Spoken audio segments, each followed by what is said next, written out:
Masisira ang kinabukasan ng iyong anak kung bilang magulang, hinahayaan mo ang mga bagay na ito. Ang kinabukasan ng isang bata ay hindi nabubuo sa isang malaking desisyon.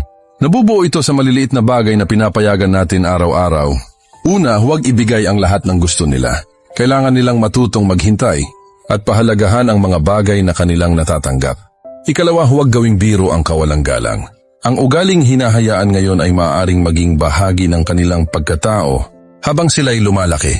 Ikatlo, huwag matakot magdisiplina. Ang disiplina ay hindi parusa. Ito ay paghahanda sa tunay na buhay. Ikaapat, huwag gawin ang lahat para sa kanila. Hayaan silang matuto sa kanilang mga pagkakamali at maging responsable sa kanilang mga gawain. Ikalima, limitahan ang paggamit ng gadget at social media. Ang isip ng bata ay nahuhubog sa mga bagay na palagi niyang nakikita at pinapanood. Ikaanim, bantayan ang mga impluensyang pumapasok sa kanilang buhay. Ang musika, mga kaibigan at mga taong kanilang hinahangaan.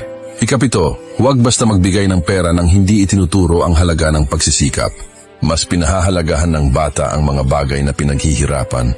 Ikawalo, huwag palaging ipagtanggol ang anak kapag siya ang mali. Minsan, ang pinakamagandang aral ay ang pagharap sa bunga ng sariling desisyon. Ikasiyam, purihin ang kanilang pagsisikap, hindi lang ang tagumpay. Ang mabuting ugali ay nabubuo sa sipag at tiyaga. At ikasampu, tuparin ang iyong mga sinasabi.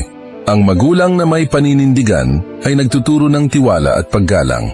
Tandaan, hindi maaalala ng iyong anak ang lahat ng regalong ibinigay mo, pero maaalala niya ang mga pagpapahalagang isinabuhay mo.